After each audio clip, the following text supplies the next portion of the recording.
Chair, I can confirm we're now live. Okay, thank you, Kirsty. Therefore, first of all, can I just say good evening to everybody? And just the usual housekeeping reminders. You need to mute yourselves at the start of the meeting. You would please switch on your camera when you are next to speak and say your name before you begin speaking so as any members of the public or outside bodies know who is talking. Okay, thank you. Is Councillor Birch with us at the moment, Kirsty, as an invited executive member? I can't see him on there, but I will resend a link as we go through. Thank you. Okay, thank you. Then we'll turn to item 1 on the agenda, which is apologies for absence. Now, I understand with Tina. Are there anybody else? Yes, Chairman, I've received apologies from Councillor McLean. Okay, thank you. Do we need to... I just ask for John Porter's apologies to be given, although I've just received a text from him saying no link has come through. So I don't know. Is there any chance you could just very quickly text him a link, Kirsty? I will. I believe you. It would be better. I believe you can do that. I don't have the technology to do that. Right, I'll try. Malcolm, can I ask you to keep trying while we just go through the early part? Will do. Of the formalities. Kirsty, do we need to actually take a full roll call of members present? Thank you. I would encourage that, Chairman, just for the members of the public watching. Okay, then. So, Councillor Angel? Present. Councillor Mrs. Birch? Councillor Brossard? Present. Thank you. Councillor Badebo? Present. Councillor Mrs. Mattick? Present. Councillor Mossam? Present. Councillor Porter, I know is fine. Present. Oh, fantastic. Thank you. Councillor Thank you, Temperton? Oh, wait a minute. Sorry, Councillor Temperton? Present. Sorry. No, that's okay. Thank you. Councillor Tullett? Present. Thank you very much. I won't bother to try getting in touch with Councillor Porter now. Then he's on. Thank you. Thank you. Tracy Wright? Present. Mark Glanville? Present. I'm aware of other councillors that I've seen in the list. I believe we have Councillor Brown with us. Yes, thank you. I'm present. Thank you. Are there any other councillors that are present whose names I haven't called? You haven't called me, Kirsty. It's Tony. Oh, apologies, Councillor Virgo. No worries. Do apologise. I will keep an eye on councillors Birch joining the meeting and come back to them, Chair, if that's okay. Yeah, that's fine. Thank you. We'll move on then to item 2, which is the minutes of the last meeting on the 17th of February. Can I ask if members have any questions to indicate, please?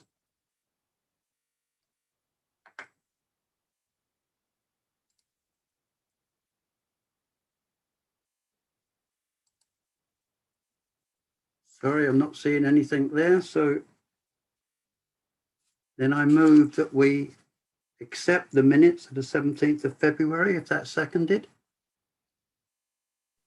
I'll second, Mr. Chairman. Thank you, Councillor Virgo. Are any members disagreeing with the decision to accept the minutes? Please indicate in the chat.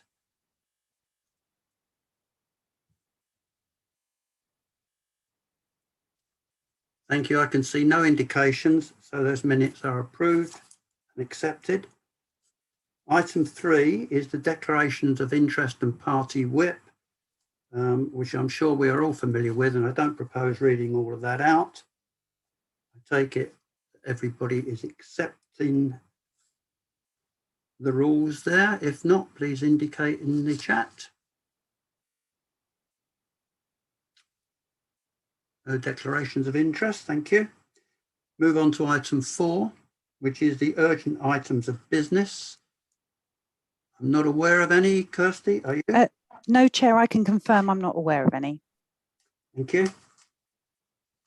Move to item 5, public participation. Receive submissions from members of the public which have been submitted in advance in accordance with the Council's public participation scheme to overview and scrutiny. Have we any?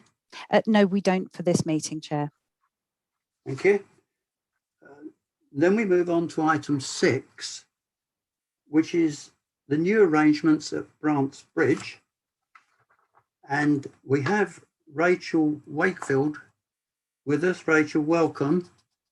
And thank you for taking us through the new arrangements. And basically, I hand over to you. Thank you, Chair, for this opportunity to talk to the committee. I also have my other colleague with me, Matthew Staples, and we'll be doing a joint presentation between us and then pick up any questions from the chats after we've gone through our presentation. Okay, is that okay? Okay, lovely. Fine. So the presentation was sent out to members and Kirsten is going to run the presentation for us. And thank you for this opportunity, as I've said. If we could move on to the first slide, please, Kirsty. Okay, so just to give you a brief summary of what the presentation is going to include this evening. Firstly, it's going to set out our local ambition for urgent care in Bracknell Forest in order to understand the bigger picture before addressing some of the specific needs around Brants Bridge around that. We're going to set out in detail some of the changes that have taken place both locally since March 2020, but also as a direct response of COVID-19, which has been a requirement of national policy and both national policy around the NHS, but also national requirements with regard to the response to COVID-19. I also want to provide you with some information about the range of services available across Bracknell in our community, and then to provide you with some insights into what's currently happening in urgent care and how those services are being currently utilised.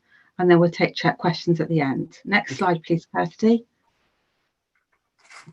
So the context of all this is obviously 2020 has been a challenging year for us all.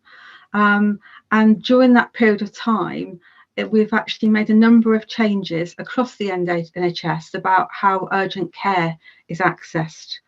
And this has include a move away nationally from being able to walk into a service. And that's in response to COVID, about making sure that we're keeping patients safe and staff safe by the level of infection control measures we need to put inside services, the social distancing, the mask wearing, etc., and trying to keep the risk minimised as much as possible across all health service properties and all health services we provide.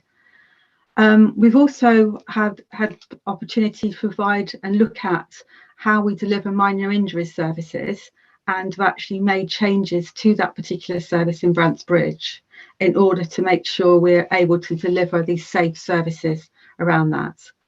We've also been able to put in place a new integrated urgent care services, which really offers a range of services and clinics with specialist staff working alongside primary care staff and primary care GPs in order to respond to patients who have or may have COVID and patients that have not got COVID, to ensure we don't have the cross-infection growing across the system.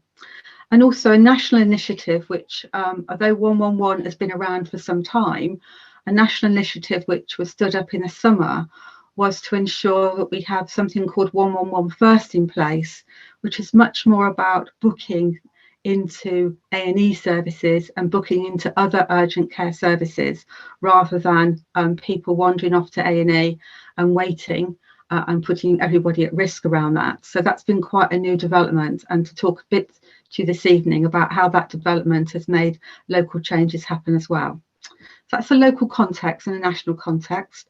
Next slide, please,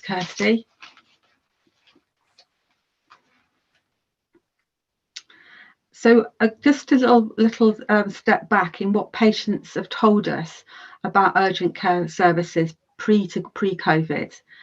So when we did this big conversation about 18 months ago, what we asked people is actually about what their experience of urgent care services was and what people wanted from urgent care services. And so people told us they were actually confused about where to go and the number of various access points on offer. And also there was a little bit of confusion about the existing services provided and what level of service they provided and differential operating times for those services. Majority of people really wanted to access their GP as their first point of call around that. But they had variable experiences about how good that experience was trying to get into a GP's appointment or trying to contact GP services. So when we look at urgent care services, we also have these needs and what patients are telling us in mind as well. Next slide, Kirsty. So during this period of time, prior to COVID, we were drawing up what we call our local vision for urgent care. Again, it's about residents being able to access their care they need as close to home as possible. Primary care, both in hours and out of hours for patients. The use of online and digital tools in order to make sure we're supporting people to navigate where and when to go, and also to really assist self-care. And using 111, we call it the default front door to the NHS. So when patients are not sure where to go and it's not immediately life-threatening, they can utilise 111 to provide them that help, information and advice, and also to book them into the most appropriate appointments. And also making sure our emergency care departments remain open so that those most in need of an urgent 999 response and also access to urgent care are able to do that as and when they need to. This has led to our overarching strategy, and some of this is around national requirements, but it's also how we make the national requirements localised to meet the demands and the needs of our local population around that. So we're looking about how we really reduce the demand for urgent care by actually making sure people don't get into crisis. So this is very much working on both health and social care, about how we support the communities to live well and access the right support. We want to make sure we're going to simplify how to access urgent care around that, by understanding how primary care works, how 111 works, and as I said earlier on, making sure emergency access is there when you need it. We've really seen over the last year how digital services have really been utilised across all sectors, and we've made great strides in the NHS to making sure that we've got robust digital services available for patients, and lots of consultations are now are done online around that and how we utilise that. So we want to build on that going forward, and also make sure we're not only responding to people's physical health in crisis, but also people who have mental health needs in our communities and also in crisis. And particularly want to work with partners across the system to really make sure we make these improvements. We hear back what's working, what's not working so well, so we can really build on these. And we've got some work coming up later this month to actually start that process in Bracknell Forest. Next slide, please, Kirsty. So just a run through of local services that are currently available to all patients. So we've got a range of services around that. So as people well know, we've got local GP practices, and I'll explain a little bit more about some of the changes we've made and about improving home visiting and making sure we've got what we call hot and cold clinics. As you know, we've got high street pharmacies, which do offer a variety of services to patients and also appointments around that. We've got 111, we have an effective out of hours service, which is currently run from Brantsbridge. We've got end of life services across the system, mental health services, and a minor injuries pathway as well.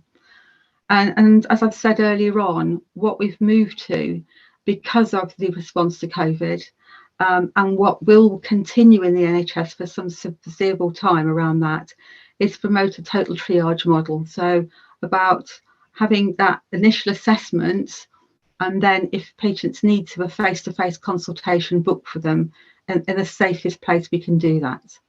Next slide, please, Kirsty.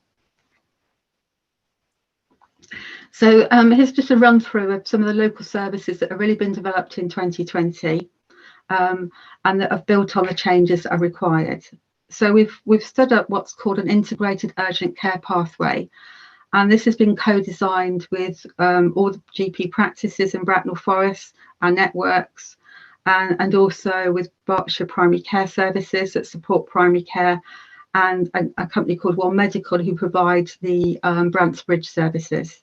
And this has also included ASCA's practices because of the close proximity of access to ASCA patients as well. And it really enables patients to access same-day care within the community. It provides what we call an enhanced primary care model, which supports the day-to-day needs. It's offers patients home visiting services when they need it, and a dedicated, what we call particularly a twilight paediatric clinic, which has been really shown to be really beneficial for patients and parents with families who sometimes have their children. This tends to go off, I'm sure we've all been there, sort of get home from school or patients getting and children getting sick later on in the day, and going to be able to contact someone to help and support you where needed. That's been particularly popular. And those clinics operate during the week, Monday to Friday, 8 till 8 o'clock each day. We book these clinics, these spaces and these clinics via their own GP, and also will shortly be following to be able to book these for a clinical triage through 111 as well. But I must stress that both in and out of hours, patients can still contact and be seen in primary care across the board. That's always been there and always will be there. Next slide, please, Kirsty. And then about the minor injuries pathway. So we've done some more developments of the minor injuries pathway, which operates out of Brantsbridge and has been there for the last few months. The service is available to 8 till 8 p.m. weekdays. And also there is an offer of video consultations in addition to the face-to-face care patients would receive on site. In May, we want to expand the service to include Sundays. The reason we have had to close part of that service on a Saturday is because of the accessibility of X-ray services on that site, which Royal Berks provides. And now we're wanting to stand that up to the full 7 days a week, but this will take a little bit of time as we reopen those activities and they come out of lockdown. But what we're trying to do is run that in line with the national timetable of taking people out of lockdown. And also the services will also be available to paramedics on the ground. So patients that will have an ambulance response, the paramedics, rather than conveying those patients to an emergency department, will have the opportunity to convey those patients to Brantsbridge as well. So keeping the service much more local, and also call on those particular expertise for advice about treating people on site as well. Next slide, please, Kirsty. Just want to say a little bit about the national developments in 111. As I said, this is a national initiative and it makes booking into A&E the norm rather than the exception going forward.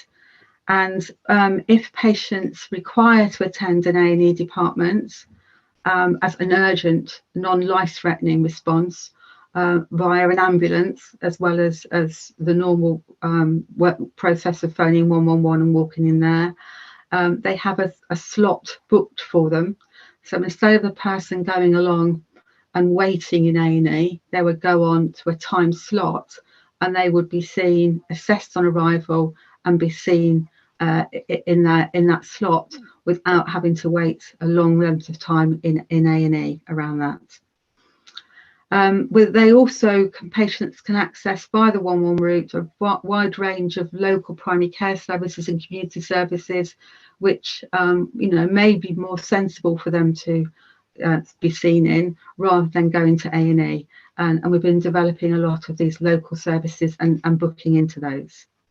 But I must stress that patients can still walk into A&E we're trying to make sure that we're trying to get patients to change some of the behaviour of walking in when it's not a life-threatening condition, to be able to keep those patients and the staff much more safer around that, and also to not let people be waiting long periods of time in A&E. But though that 999 front door is always available via either phoning 999 or going to A&E, and patients are always assessed on clinical needs when they arrive in A&E. Next slide, please, Kirsty. So I'm going to hand over to my colleague Matthew, who's going to share with you some of the information we have about what the data is telling us about how people are utilising the services I've just talked through with you.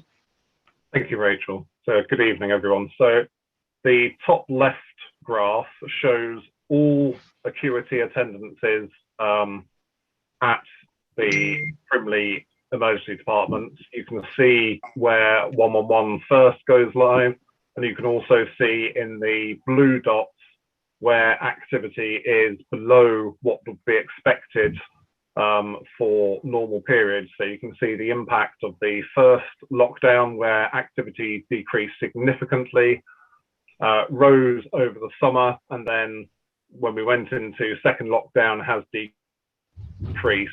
The graph at the top left is for all types of attendances, so that includes high acuity patients, so those that wouldn't be appropriate for attending the Bracknell Urgent Care Service previously, or the minor injury and the integrated urgent care pathways currently. And activity for all types of attendances is broadly coming back up to normal activity levels, indicating that those patients that are attending ED are of quite high acuity. And the reason we can tell this is the chart in the bottom right corner, which is for low acuity patients that would be suitable for management in primary care, or would be suitable for management through the integrated urgent care pathway and the minor injury pathway. And you can see there that activity has remained much lower. It's currently about 70% of what we would expect for this time of year, and is indicative of the fact that patients are still able to maintain low acuity care in the community and are avoiding attending ED, which is really positive given the comments that Rachel made about having to try and minimise overcrowding and make sure that ED remains for emergency cases. Next slide, please, Kirsty.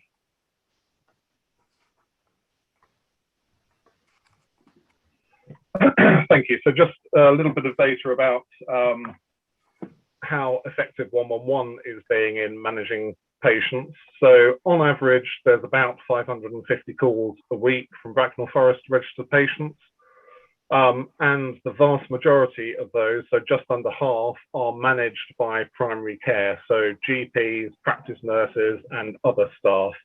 About 1 in 4 were told to go to the emergency department or have an ambulance called for both immediately life-threatening or potentially non-life-threatening but still urgent cases. And just under 20% are managed, again, in the community, either through same-day dental services or pharmacy. So you can see from that that the majority of patients that contact 111 are able to be managed in the community, close to their home. It's a really positive impact that 111 has had, particularly with the introduction of 111 First, where we've had increased numbers of clinicians and increased skill mix within the 111 service that are able to support patients and plug them into a service that's close to home. Next slide, please, Kirsty. Thank you. So, talking about the minor injury pathway, from its launch on the 4th of January till Friday the 12th of March, just over 400 patients attended the service, and just under 75% of those were able to be managed in what we call consultant complete. So they had contact with the service, were fully able to be managed by that service and didn't have to be referred on anywhere else. About 12% of patients were managed in the service, but then had to be referred on to the virtual fracture clinics that are run by Royal Berkshire and by the Frimley hospitals because they needed additional follow-up, and that's in line with the percentages that were referred on from the previous walk-in service. About 6% of patients were referred into specialties within the hospital, so acute medicine, surgical, gynecology. Those are examples of specialties that patients can be referred into after a clinician-to-clinician contact, and about 4% were referred to ED because they required slightly greater levels of care than is available in a minor injury service. And about 4% of patients are referred back to 111 because they presented with an illness rather than injury in the majority of cases.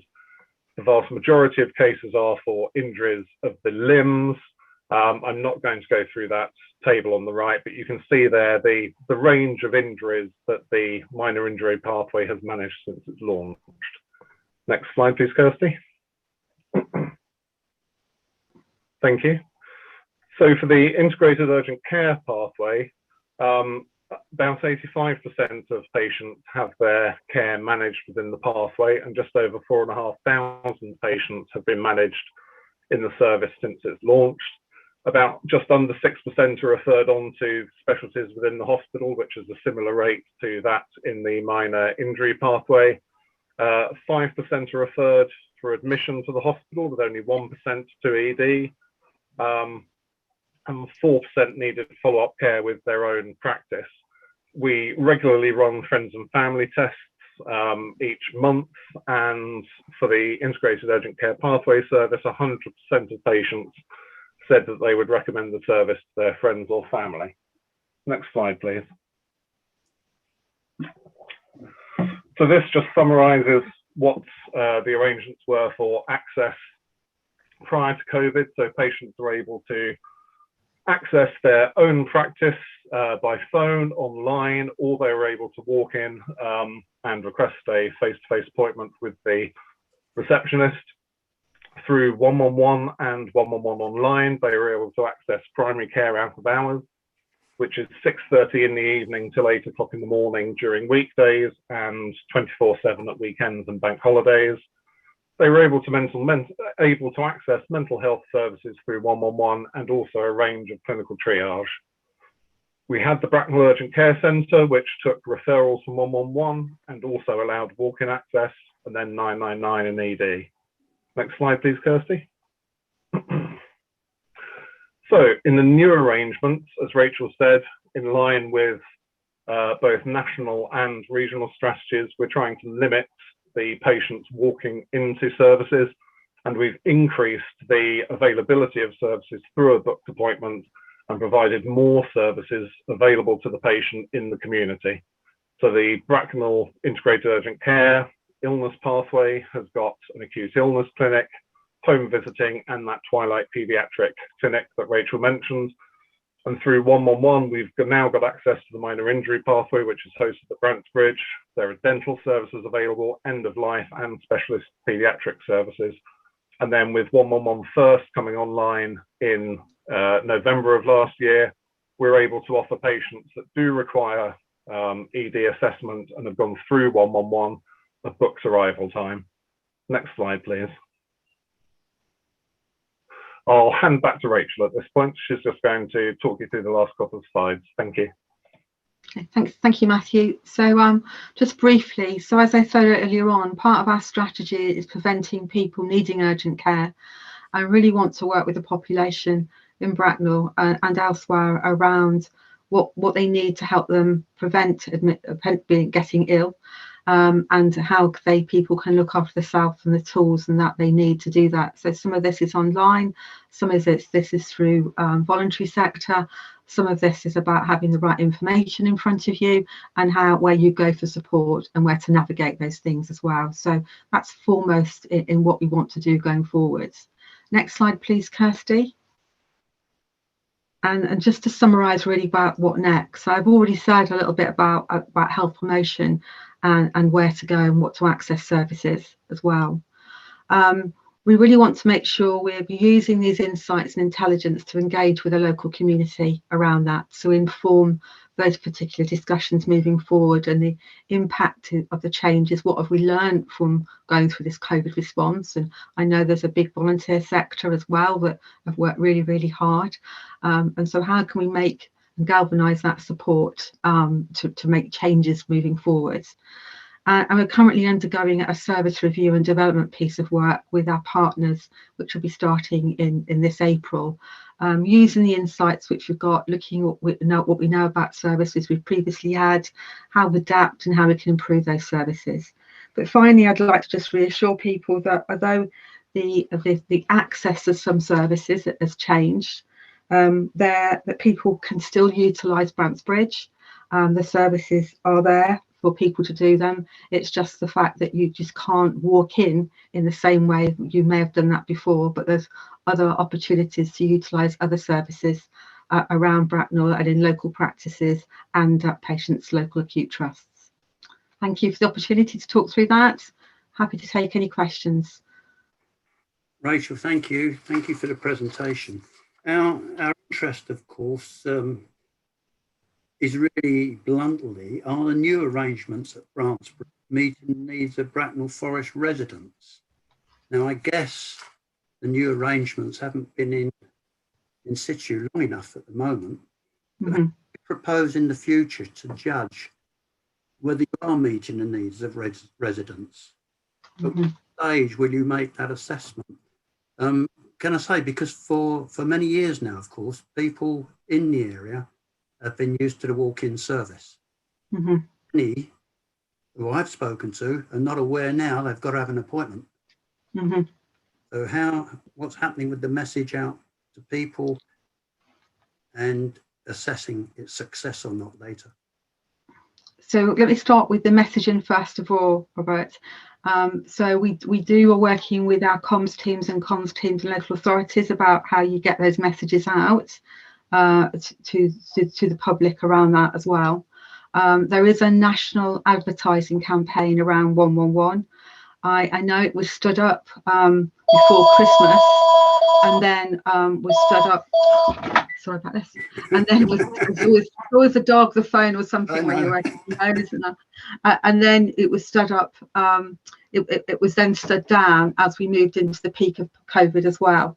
And now they're starting that national campaign. We were told that we weren't allowed to run any localised campaigns, particularly around 111 first. But now we've been told we can actually do that because they wanted to get the messaging right going across them around that. But we will now be working with comms teams about getting those messages out and work with local authorities as well around that, about the local messages going forward around that. So we know it's an area we need to improve. And as you say, as people coming out of lockdown, they may presume that services are much the same and are going to expect to find those services as well. And it's also, if people do happen to go there, it's how we safely make sure those patients are signposted or have the opportunity to book an appointment to utilise those services and are supported in the way in which they're going to do that. So if I may, if somebody comes in with their hand cut and blood streaming down their arm, what are you going to do with them? Well, there is obviously people on site to see that, and you wouldn't turn people away if there was an emergency need to be done around that. But sometimes that is not. If it's a life-threatening cut, you would hope that they would go to the emergency department as opposed to a simple sort of cut which needs dressing. But of course, those people wouldn't be turned away. And during the course of the work we've been doing on the pathway, we've had people coming into the service in Brantsbridge, and we have been able to accommodate those patients. They have been very few and far between around that, but overall we want to get the message across that the safest way of accessing these services is by a booked approach around that, and being able to accommodate those patients to do that. Okay, thank you. We have some people queuing up. Councillor Tony Virgo, you have a question? I do. Good evening, Tony Virgo. Rachel, I'm a bit concerned about this, and I'll tell you why very quickly. I don't usually tell personal stories, but I think it's worth doing it, but I won't go into detail. I felt very ill, actually, some years ago, and I went to Ascot Medical to ask to see a doctor. I was refused a doctor for various reasons.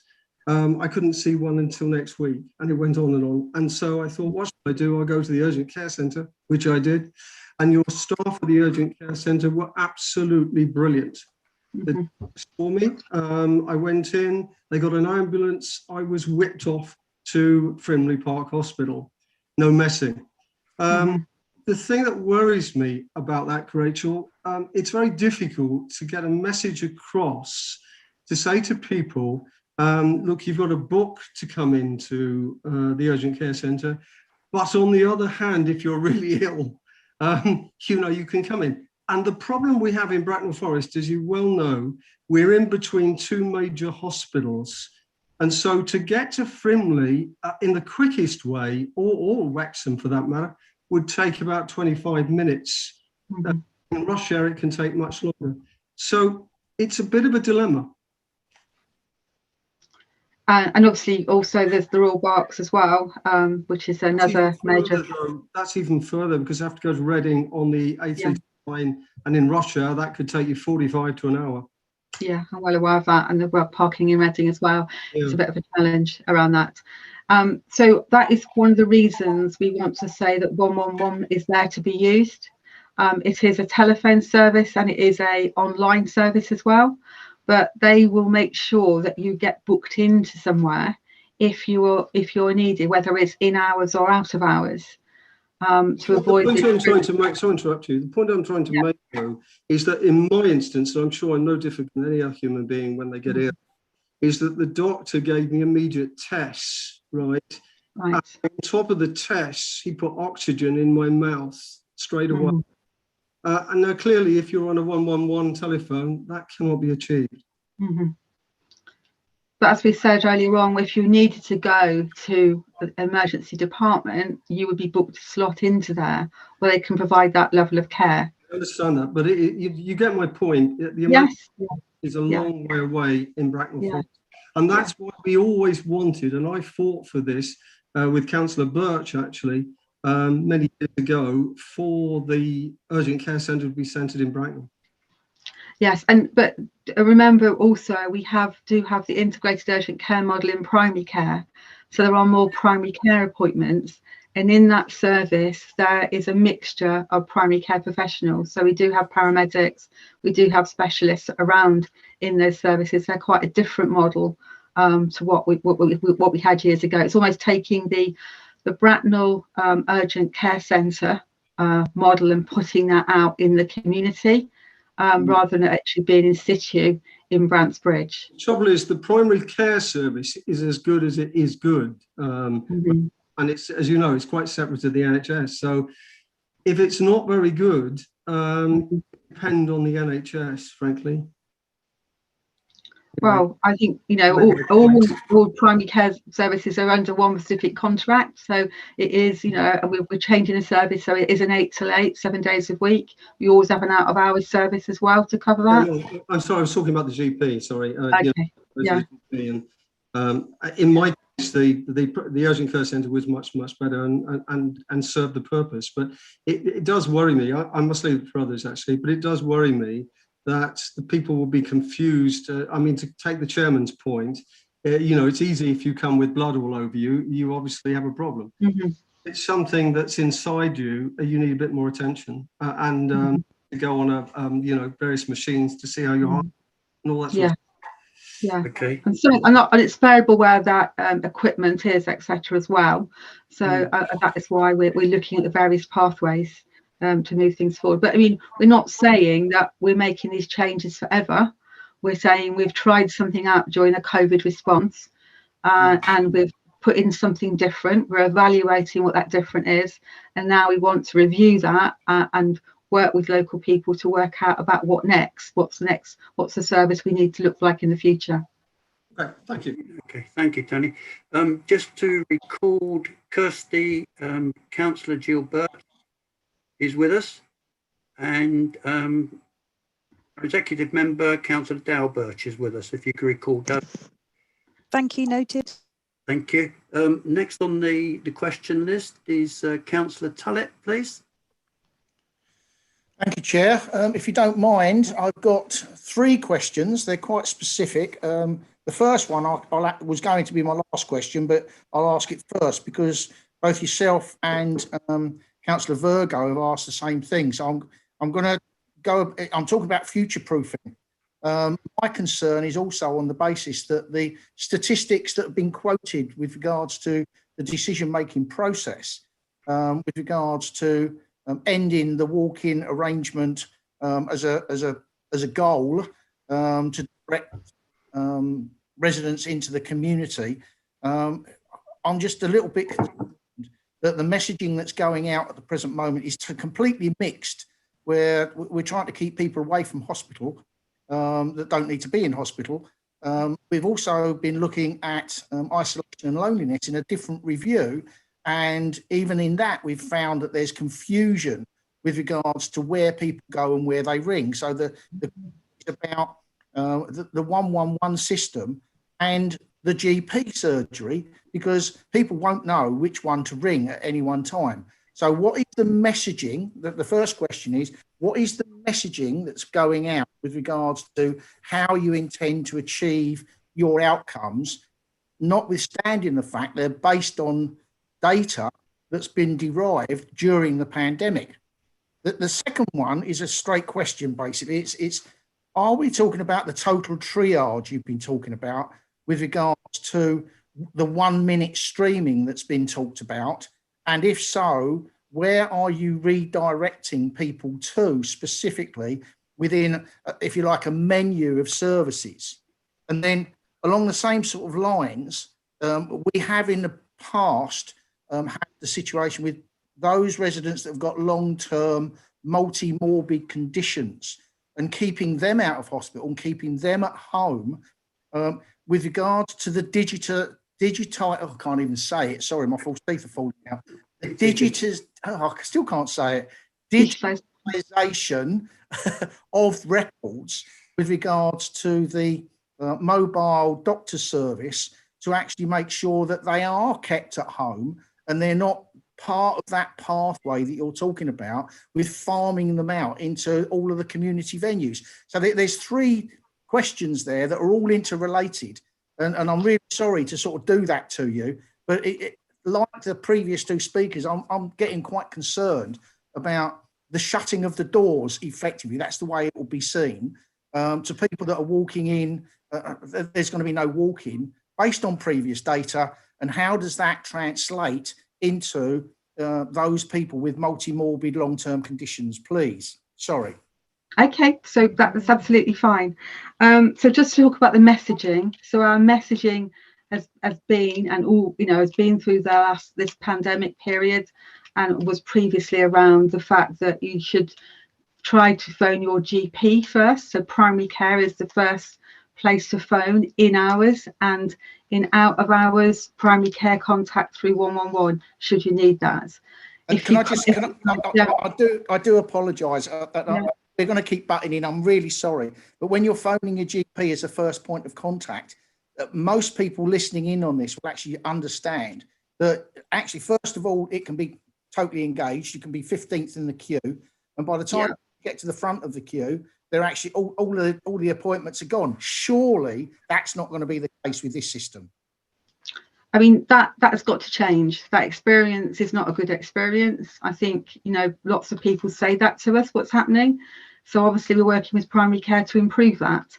And that is why we've put that integrated urgent care model into Bracknell to actually make sure there are sufficient appointments for patients that do need to be seen, and to split it between a hot potential COVID service and what we call a cold service, and be able to integrate it with a visiting service as well. Surely when someone is actually number 15 in the queue, they're just going to give up and they're just going to go straight there and walk through the door anyway. So you're going to end up with people on your door. And as I said, so to get to the position of making a really good experience and making sure that people don't do that, we've got to have improvements to the way in which patients access primary care, if there's problems with the telephony system we've currently got, and the way in which we deal with that. Okay, and the long term? It goes hand in glove. These are changes that we're going to have to measure and manage over the next number of years to come around it, and also test what worked well during COVID, what didn't work so well around COVID as well. And as I said, these are services that have been put in place temporarily. They're not a permanent fix, and we are testing these things out.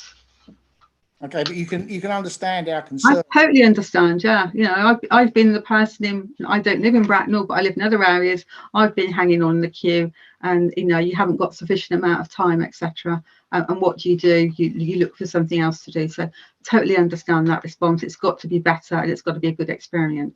Okay, thank you. But what about the thing about the long-term multi-morbid conditions and keeping them? Both GPs will be obviously looking for their diabetics, their patients, their asthmatics, and managing those patients through their services they already have. What's happened during the COVID response is something called a virtual ward. So people with asthma specifically, or those needs, have had pulse oximetry monitors issued to them and been able to monitor their oxygen saturation at home with contact to professionals, and then also to phone in those details. So we've moved in that direction about having patients having access to more care in a digital way. And we've got obviously the experience of that now. So how else might you use that going forward? What other technologies could we use to be doing that? We've also done a lot of work with care homes during this response about making sure that they've got access to paramedics where they need to, if they've got people on the ground, about how they're helped and support in a virtual way, rather than actually having a service go into them and take people away, and how they can be supported in that particular home environment. And those services are all transferable to the community as well. Okay, thank you, Chair. There's so many more questions. I know. All I would ask the Chair is, could we actually get this back at some stage in the future, just to see whether or not the ideals have been met? Well, I think the answer to that is yes. Just to come in on the back of one of your questions, and Rachel, only this morning I phoned the Ringmead Medical Practice, and I was 32nd in the queue, and I waited for 54 minutes before I spoke to somebody. Right. So I'm primary care. Most people won't hang on for an hour, or yes, as it was this morning. It was a disaster. Next, I've got Councillor Dale Birch. You wanted to make a comment, Dale? Thank you. Thank you, Chairman. Yes, I just needed members to and fortunately in the recent response, Rachel touched on it, of the test nature of what's happening. The main point I wish to make is that the messaging and the comms on this is not the responsibility of Bracknell Forest Council. It is very clearly the responsibility of our NHS partners, the CCG, who commission the service that's there. And we are standing by, and I have made, on behalf of the council, to CCG,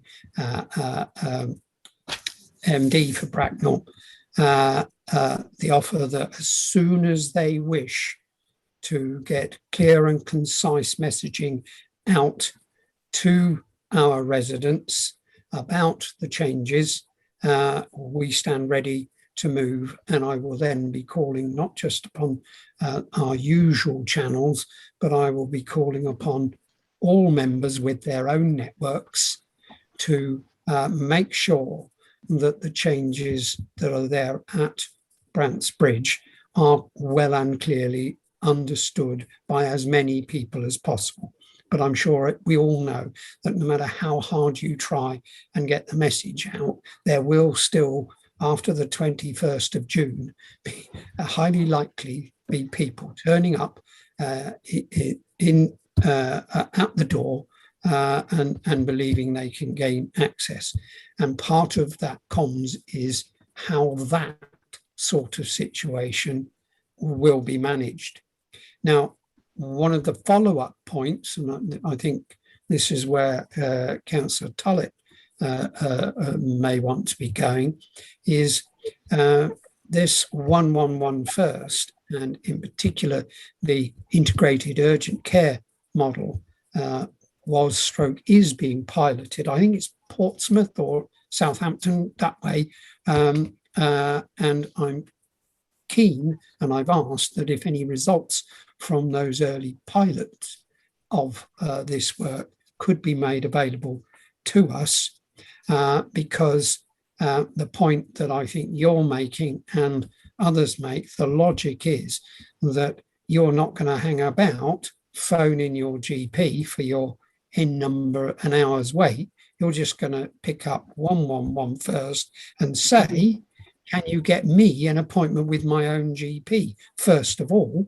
Because the theory is that all the health intervention appointments in a local area will be available to the 111 first people under what they call a directory of services.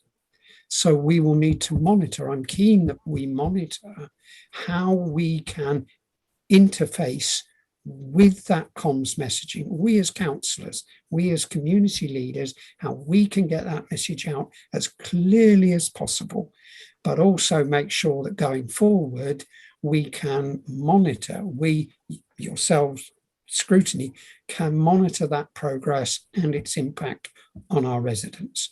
So that's a comment, and thank you for allowing me. Thank you for the comment, Dale. And thank you, Dale, for that. That's really helpful. Thank you, Rachel. We have Councillor Badibo with a question. Thank you, Chairman. Hi, Rachel. Good evening. Good evening, my question. Can you hear me? Yes. Yes. This is Councillor Michael Badibo. One of the difficulties I have is actually understanding the difference between urgent, emergency, and everything else. I have called 111, I have called my GP, and I've actually presented myself at the hospital throughout this COVID situation because I didn't know where to go and where to start. 111 has referred me to Brandsbridge for pain. I've spoken to my GP that referred me to another GP because there was no appointment available at my local GP. I think it's about how can we clarify where I need to go and what I need to do and make it easier for people to understand where to start. Mm-hmm. So if right now, if you're saying to us, everybody should just call 111, then it's very easy. And then they can do all the triaging. Is that possible? So, as I said earlier on, and I take the point that everyone has well made, that if you can't get through to primary care as your first point in hours, and it's difficult, then people are phoning 111 because the national message, if you can't access primary care in hours, out of hours, you should phone 111. So they can assist you in getting where you need to go and book an appointment slot if you need an appointment slot. But and also don't forget that 111 service is available online, not just on a telephone. But what we don't want to happen is that in hours, people start using 111 straight away to contact a GP, because that will just totally overload a 111 service when there's someone at the end of a phone, or should be someone at the end of the phone, and it's a good appointment booking process in your local practice to be able to do that. I know a lot of surgeries will have an e-consult, they also have online booking, etc. as well, and we've got to get that right and that right experience. And it's not a good experience hanging on to a phone for a long length of time, even for even for 5 minutes seems like 5 hours when you're desperate to speak to somebody about your healthcare and making that appointment. So we've got to get the primary care response right and the telephony right if we're going to get people through that. And if that is not, you can't get through, or if the GP is not open, then there is 111 who will direct you where to go, will book you into appointments. And as Dale said, now 111 can book appointments, and GPs have to have appointments available to 111 for them to book into on a daily basis.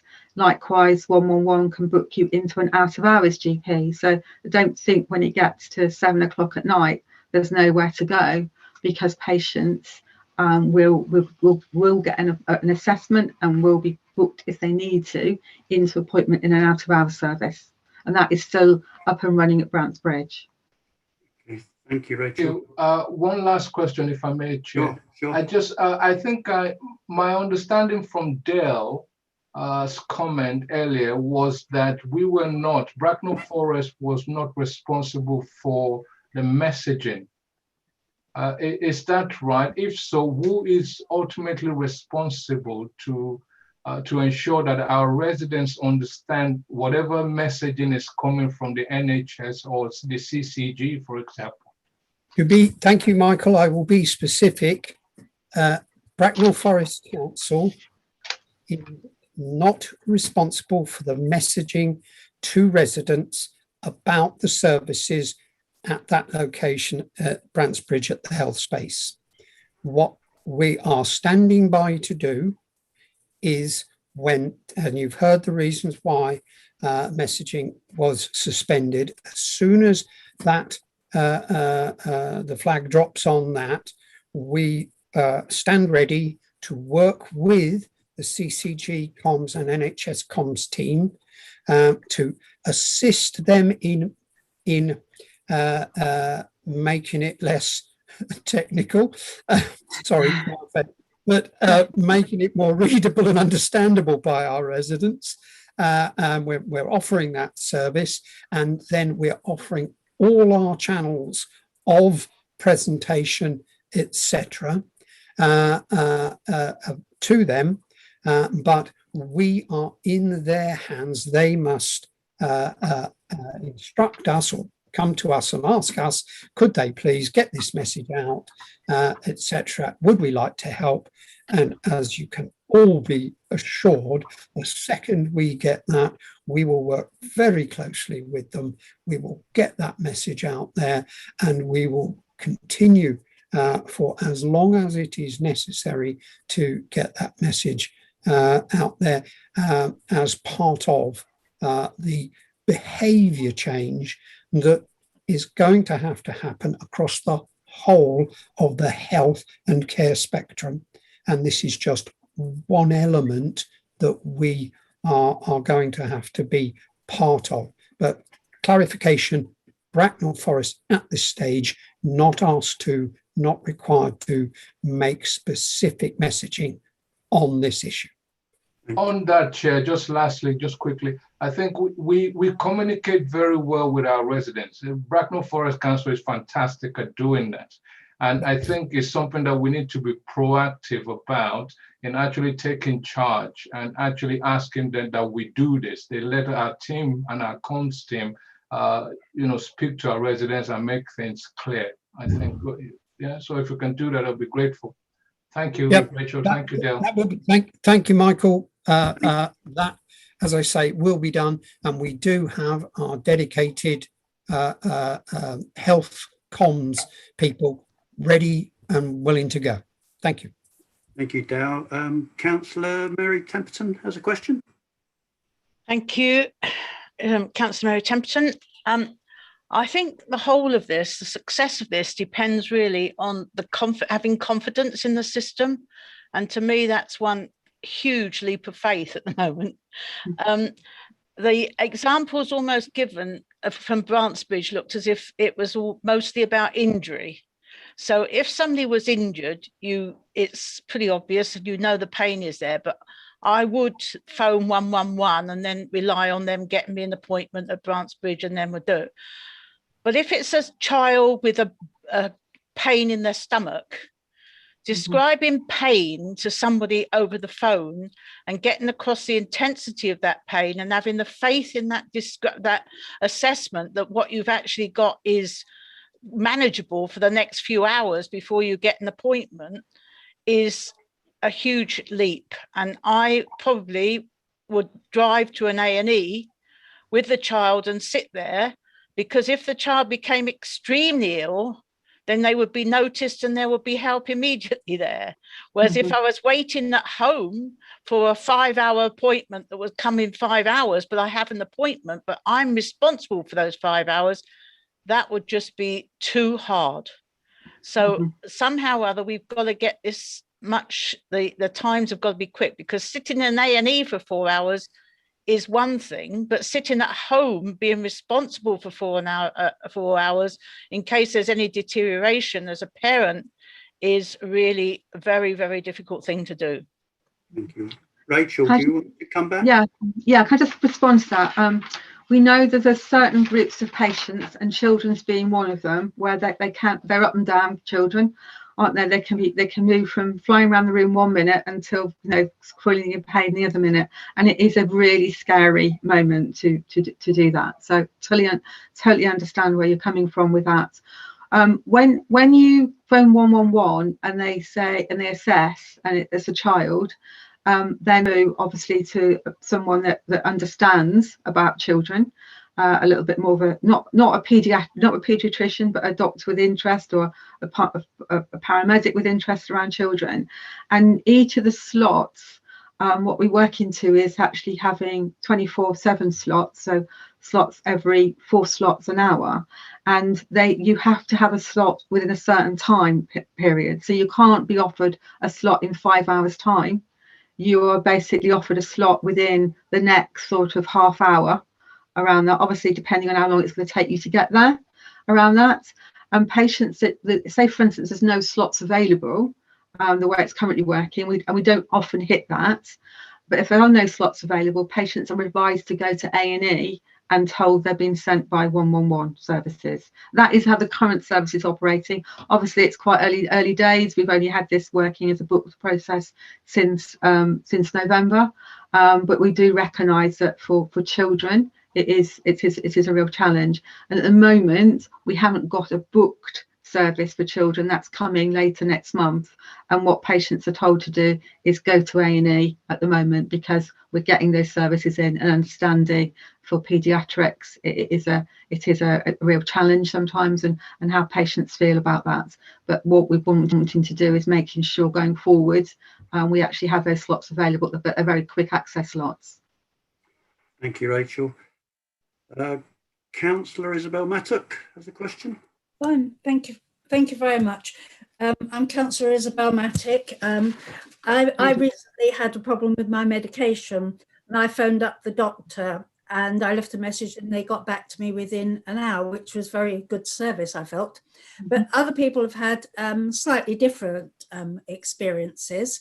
When you say, you know, if people have got complaints, are you finding they're actually lodging complaints and drawing the people's attention to them, or are they actually ignoring them and just telling everybody else what a bad service they're receiving?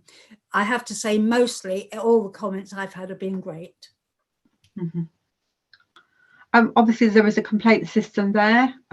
It's not an area which I've looked at recently, unless things have been brought to our attention through the requirements about the services around that. But primary care colleagues have a much better handle on the complaints and compliments that have gone on during this period and previously. Thank you. Councillor Tullett, I think we'll need to sort of think about wrapping this up now. But Councillor Tullett, you have one more question? Yes, sorry, Chairman, I'll try and be quick. With regards to the urgent and emergency care and keeping people out of hospital, obviously this is an evolutionary process. We're into basically evolving at pace, it would appear, based on data that's been acquired over a period of time where it's not the normal process. So will there be chance, probably via our own executive member and the department it's with, to actually look at how this governance is being sort of developed, especially as Dale said earlier, that Bracknell Forest Council is on standby to help with the messaging, even though messaging isn't ours to do. It looks like, and I'm going to use Dale's term, he loves this term, when can we be assured that all of our ducks are in a row? I've asked for this to be brought back probably in 6 months' time, but I just would like to know what the short-term prognosis is for this evolutionary change that we're going through. Okay, so we've obviously currently got what we've got in place, and it would seem that we've been hanging on to that for a little while. We need to make sure, I've heard this evening, is we get the messaging out around that. And as we said, we want to start the work on looking at forward for the future, sort of the end of this month, early May time around that, and to actually do that review and start that particular piece of work around those areas. So we are looking, I think, within the next 3 to 4 months very much about what the future is going to look like going forward. So would it be too presumptive to say potentially come back and talk to us in 6 months? I mean, I'm not going to do the chairman. Oh, just, yeah, I mean, I think we might even need to come back and talk to you earlier than that, and Brilliant. definitely keep that conversation going, and how we making sure we get the mixed amount of people and of responses to it, about proposals if we do need to change things, proposals about the future, all those, there's comments and compliments. And I'm hearing very well this evening how difficult it may well be to get to primary care, and we're saying primary care is the first place to go, and people's experience of those areas are variable, and also things which have worked well, and areas which we need to look and make improvements on going forward. So I think with the opportunity, and it's a good way of making sure we've got the right people connected through that. Well, thank you very much. That's very kind. Thank you, Chair. Thank you, Rachel. Thank you, Malcolm. Members, do you have any other questions? Loads.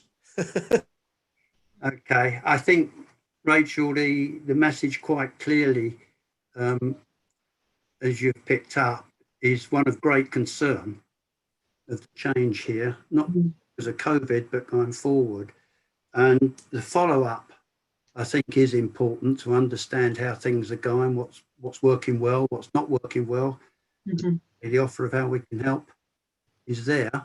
Can I thank you very much for coming up? And I guess somebody sort of put you in the firing line, haven't they? But it's not. I've been fired a lot harder before. Yeah. Okay. Well, as I say, I think we'll be in touch, and we would dearly like to have a follow-up when there's a bit more water under the bridge, as it were, with the difference. And it's been a pleasure talking to you.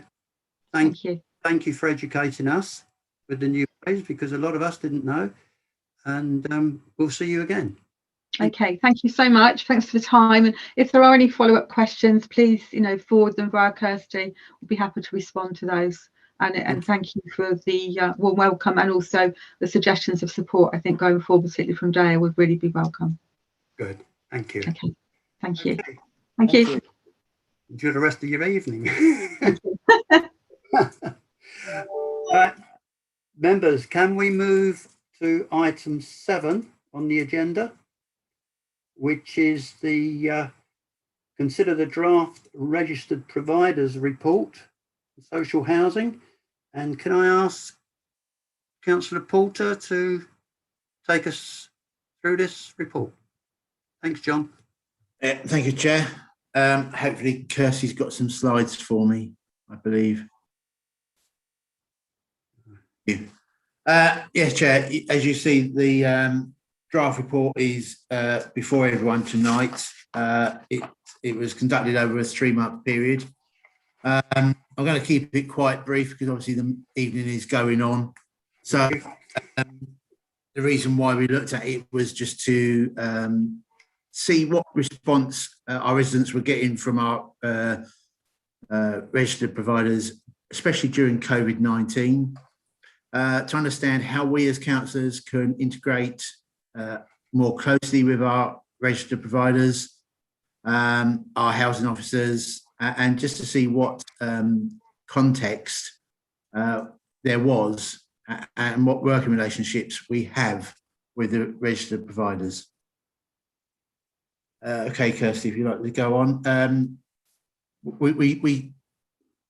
Thank you. Before the key findings, we spoke to our housing officers, and we also spoke to officers from the Public Protection Partnership. We also spoke to Silver Homes, Metropolitan Thames Valley Housing, and Southern Housing, which are the top 3 providers in our borough. And we also spoke to Home Group, which was the 6th largest. In addition to that, we also spoke with 7 residents across the piece, just to gather information as to, everybody's take. And you will know, Chair, that when we spoke to the providers, we had a long list of questions for them all. And I'd like to thank those providers for being very open and honest in their answers. We then spoke to the tenants. They provided us with some more questions, which we went back to the registered providers with. And again, they came back with their very thorough responses. So I'd like to thank them for that.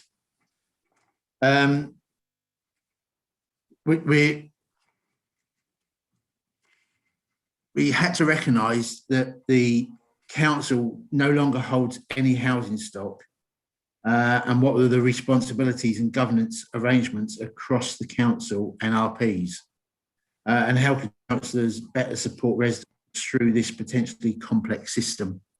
And I think we've all learned that it is a very complex system. So, but we also learned that the Public Protection Partnership will investigate health and safety complaints against anybody, whether it be private landlords or registered providers.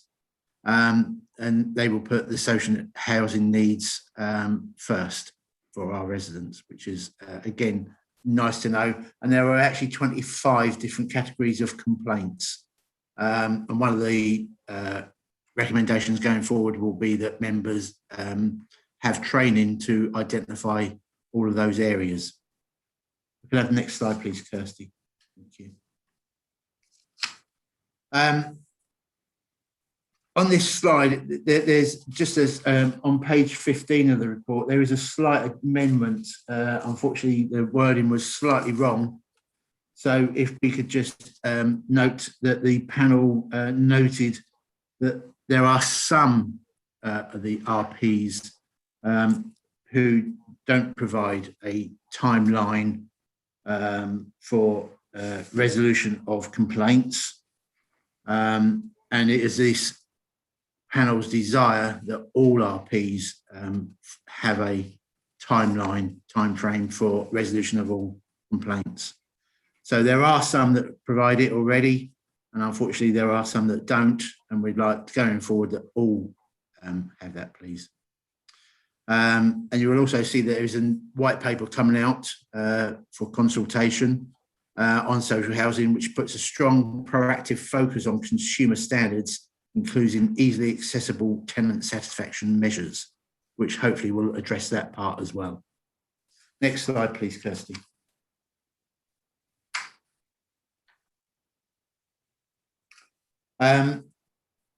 During our talks with the RPs, it was during COVID, and a lot of them have put extra resources into initiatives to support their community, and many reported that their referrals were at the highest. Some were helping with shopping, medicines, weekly phone calls to combat isolation, support with energy bills, digital equipment to get online, and wellbeing activities such as games for children online.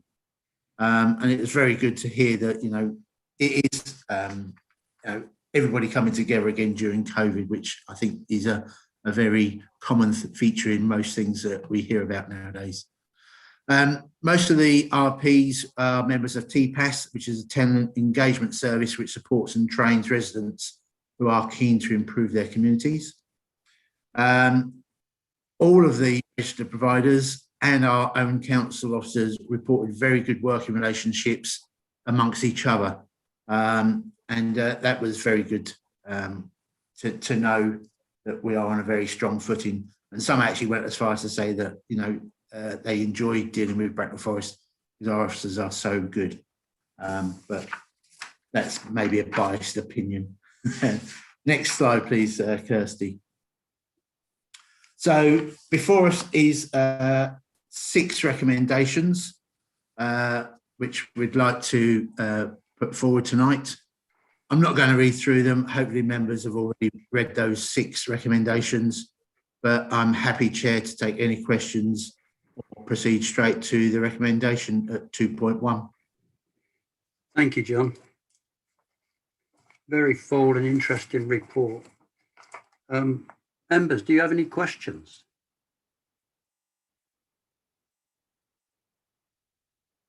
I've got a comment, if you don't mind, Bob. Yeah, hi, Malcolm. No. Yep. Right. Yeah, the panel has obviously done an extremely good job here, to be honest. And the idea that councillors will receive training, I think, is one of the sort of top issues, because the ward work that we have to contend with can actually be quite complex, and without that level of training, we're actually working blind. And I've been asked 3 times now to be the nominated representative of an individual before it goes off to the Ombudsman. And it's a really complex area of work. So all I would like to say, John, is thank you to you and your panel for putting this one together. I think it's excellent work, and it's late in the day, actually. We should have had this ages ago. So well done. Thank you.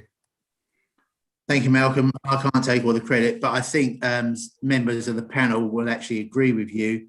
And I believe some members of the panel have actually benefited from being on the panel and known exactly who to approach or who to deal with, not only within the council, but also within the RPs themselves. So, you know, we have already established a good working relationship with the registered providers. So along that, may that continue.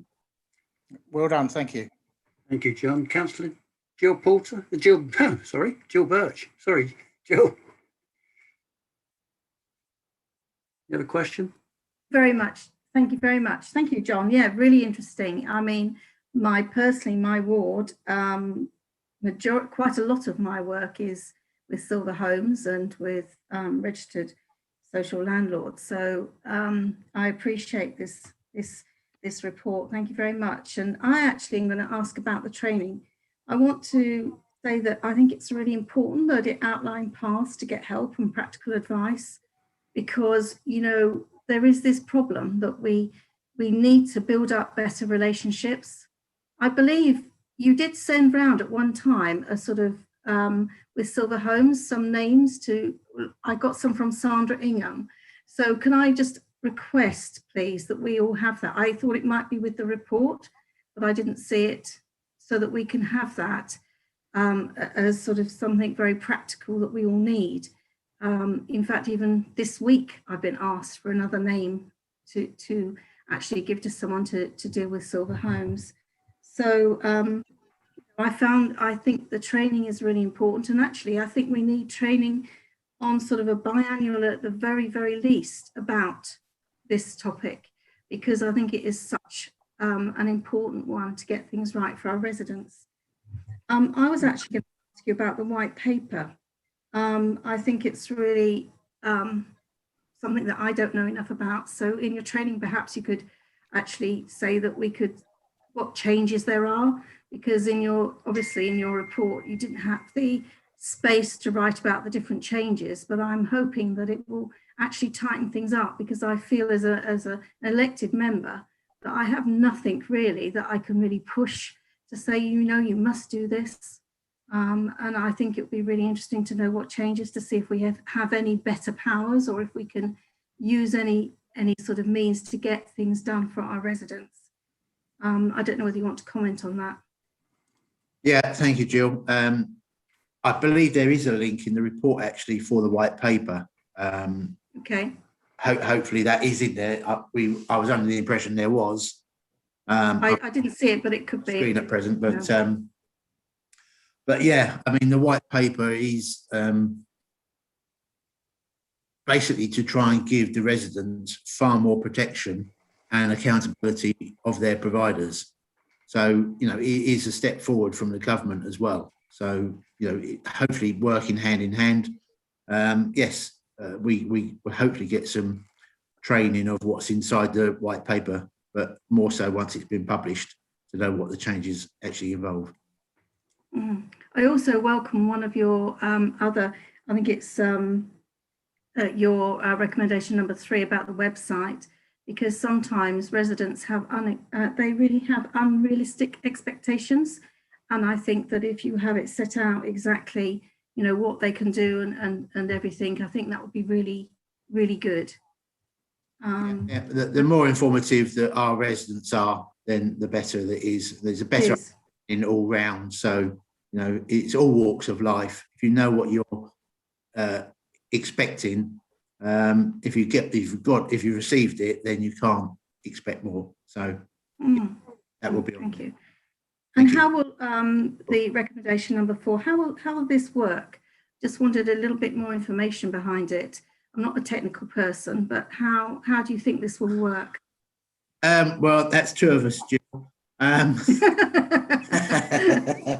But the assistant director of customer experience spoke to the panel. Unfortunately, I was absent that time when that happened, but she is very confident that the council and the RPs can work together to improve the digital system so that they're all talking to each other in a much clearer way, rather than being totally disjointed, and actually give some assistance as well in some of their projects.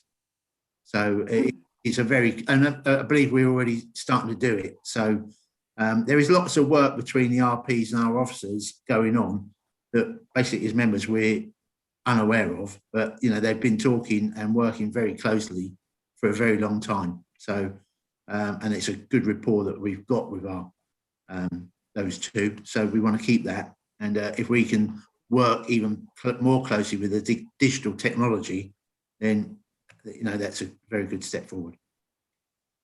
Thank you very much. Well, I really like this report. Thank you. Thank you. Okay, thank you, Jill. Michael Badibo, Michael, you got a question?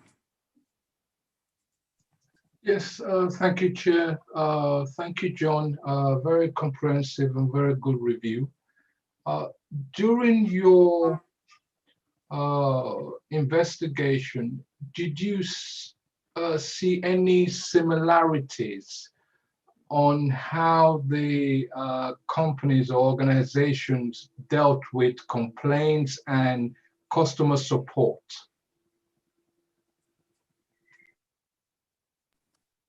As I said, some do have a time frame for resolution in their on their own websites, and some don't.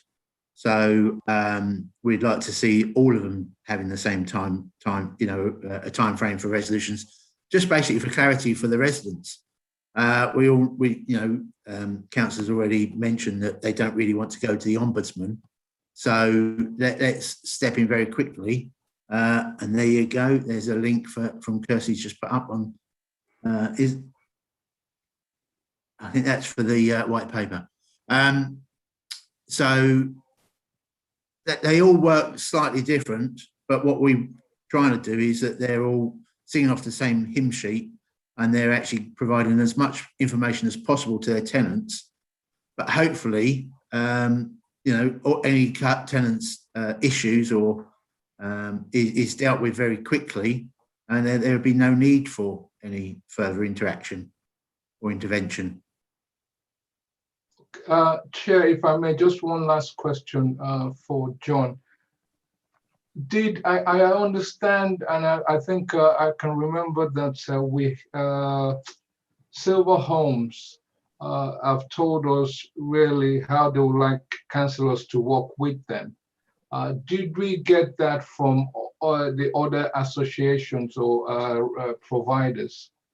All four RPs that we spoke to already have a good working relationship with Bracknell Forest officers, and they'd like to continue that with councillors. So they're all in favour of it, because at the end of the day, it's about providing a great service to our residents. And if they are falling down on something, then any interjection from a councillor or even an officer would be appreciated. And sometimes they're unaware that something slipped. So unless we can highlight it, but they're all having over 80% satisfaction ratings from their residents. So it's a very high satisfaction rating. But yeah, all of them want a very good relationship with Bracknell Forest Council, and have a good working relationship with Bracknell Forest Council already. Thank you, John. And that comes really, Michael, every time we spoke to them. Thank you. Councillor Templeton? Yeah, Mary Templeton, Councillor Mary Templeton, I found this a huge learning curve, and I truly think it's really good that everybody will be trained in this. I really enjoy being part of this and learnt so much. And since that, I've actually been able to use the names and in a much more effective way. But not only that, as a result of that, I also found out how to go onto a private rented accommodation using the PPP, and they've investigated that with some really positive outcomes. And I would not have known how to have done that or how to go about that without having been part of this working group. So really positive outcomes. And if all the councillors were trained up in this as well, it would make our job so much more effective. Well done. Thank you, Mary. Thank you, Mary. But it was a well done to everybody on the review panel, including yourself, Mary. So thank you. Okay, so we come to the recommendations that John's mentioned. They're listed on page 13 of the report, or indeed page 9 of the paper of report of the agenda. Does any member have a disagreement with those recommendations? Please show in the chat.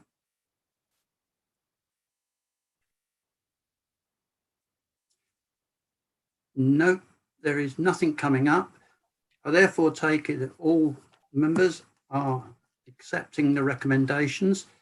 So these recommendations become the agreement of the Commission, John, and then they will go forward to the executive members as mentioned. Yeah, as I say, Chair, there's just that slight adjustment in the second paragraph on page 15. So hopefully that will be amended before it goes to the executive. Thank you. But again, Chair, I'd like to thank everyone for their hard work. And that's not just members, that's officers, and also the RPs for being very open and frank with us, and obviously our residents who took the time to come and talk to us. So, absolutely. Yeah. I think, and I don't know whether members would disagree, I think this is another case where we have such a full report from our panels that it might become a standard that perhaps within a year we have a follow-up, just an update to see what's happened to the recommendations and what's been implemented and what's happening. It doesn't have to be long, but if members are happy with that, then we'll document that as being a decision by the Commission to have a follow-up no later than a year on our reports. Does anybody disapprove of that? Chair, may I speak? Councillor Valuable here. Yep.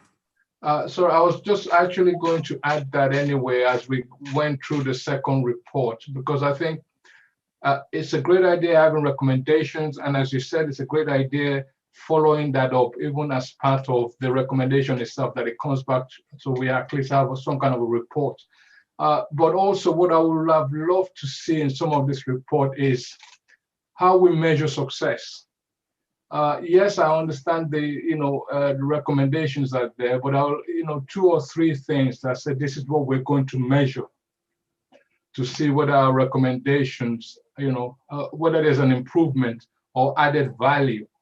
a year's time or 2 years time or whatever it is that we give the report. I don't know how we can put that or work that into the reports. We can certainly get it into the minute. Yeah. Looking to achieve in the follow-up. Yeah, I'll leave that to They'll all be officers to different, come I up think, with Michael. something. Yeah, I think they'll all be different measurements, but Yeah, of course. Yeah. yeah, that's fine. Thank you, Chair. Thank you. Okay, anybody disagree? No, then that becomes a feature of the Commission on its reports. We move on to item 8, which is the isolation and loneliness report, which I hope you've all had the opportunity to read. I know it came late. That's simply because of pressure on the resource. Malcolm, would you like to just run us through? I would. Could I, if you don't mind, Chair, could I just comment on something that has just been discussed with regards to the previous report? We're recommending here, strangely enough, for reasons that will become apparent, is we do actually review this report in totality in 6 months' time. And if you can bear with me, that the reason for that will come out as we're talking. Very quickly, there were 3 basic reasons why we put this together. One, in October 2019, seems such a long time ago now, that we actually did a workshop. It was a very well received workshop, and isolation and loneliness did actually feature. It wasn't the highest. Strangely enough, in early 2020, as the pandemic sort of struck, a resident survey and an impact assessment were undertaken, which effectively brought this to the top of the pile. So we actually looked at what was going on without, fortunately, the benefit of the operational officers that were obviously tied up with dealing with the pandemic issues. So officers from public health, adult social care, couldn't take part. Even the finance team was heavily involved. So it hasn't yet been fully costed, but we wanted to run it forward anyway because it was such an urgent, necessary thing to look at. So there are some gaps in the report, and we have actually recommended that we can address those gaps moving forward. So next slide, please, Kirsty. Right. Key findings. The primary one was a lack of coordination. It's very strange that we've just been talking to Brant's Bridge about having this idea of who to go to, how to get signposted. All of these things came out in nearly every single piece of evidence that we received. Every one of the people said we need a one-stop shop. Now, obviously, and I'm going through this fairly quickly, Kirsty, so if you want to sort of roll on as I speak, because I'm at the bottom of the page already, the one-stop shop arrangements did actually feature quite highly, but there was some discrepancy between where they wanted that one-stop shop to be. Was it in the council? Was it in the community? Was it a partnership arrangement between the two? And basically, we haven't made a decision on that. What we said to the executive is basically just put this together wherever it's best suited. And again, it was very difficult to cost that at that particular time. One of the reasons why we wanted it back. Social prescribers were very interested in something that was developed by members and the public health team some time ago. Those that were involved will remember it well. We had this community map that basically was a brilliant idea, but it stopped. It wasn't developed. It wasn't updated. It was just a static Google Maps issue, really, but it's got the embryo of something really, really good. And although we were talking to people that knew about it, no one was using it. So we have an asset in our armory that could actually be developed. And at which point, moving forward again, Kirsty, we actually started to talk to Bobby Mulher. And Bobby had some great ideas of her own at the time as well. The idea of assistive technology that was intuitive to people that not only were finding it difficult to deal with technology, but effectively just didn't have a clue as to how to even start it up, were being forced into a situation of isolation by not being able to talk to the outside world and not knowing how to talk to the outside world. Strangely enough, there were others that were finding it really interesting and useful to have this technology, but there was this hidden group of people. And Bobby Mulher came up with some great ideas about how to develop what is termed in the report as a digital library. And although I don't want to get sort of stuck onto a particular product, the things like the Alexa were talked about with regards to the fact that once you have this digital library in place, someone that is isolated and lonely literally just needs to talk to it, and the machinery will actually tell them where to go and what to do. And it's talking to people, even though it's digitized, would make life so much better. So it's awareness of the mental health aspects that were coming from this at the same time, but we were getting beyond our scope. So one of the recommendations you'll see is that mental health as a particular issue in its own right is something that does need to be looked at, because it is effectively going to be the fourth wave of this particular pandemic. It's building up in the system already.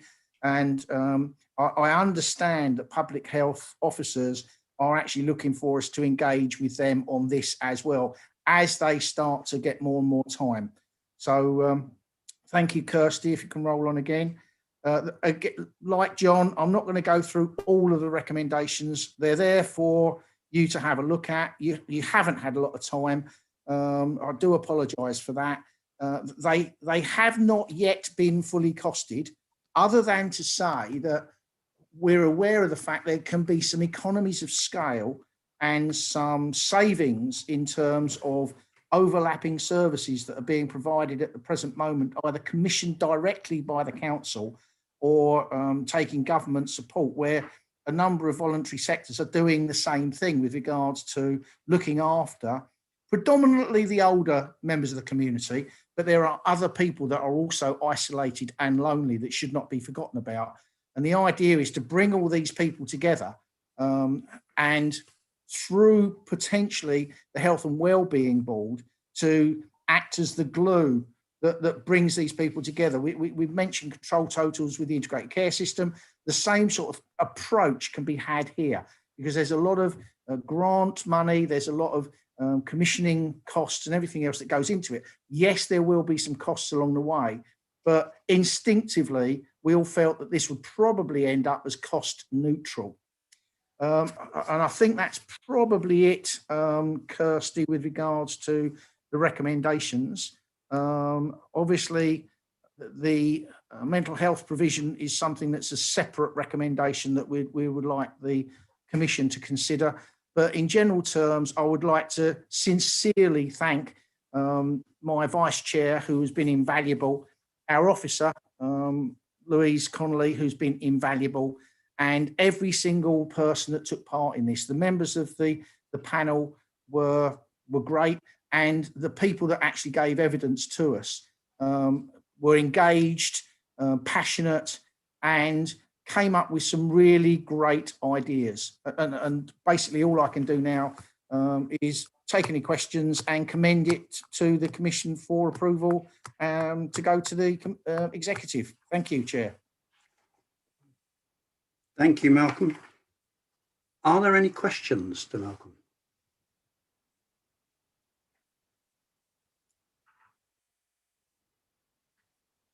That's good.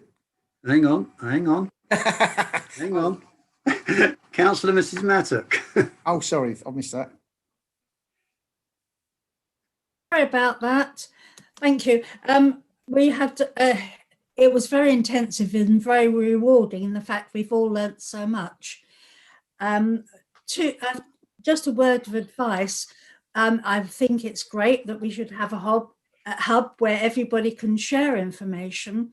But remember, a lot of the voluntary bodies are run by volunteers. They are not paid employees. And I have come across it in the past where people assume because they're being paid in their job that they are expected to do more than what they should be doing.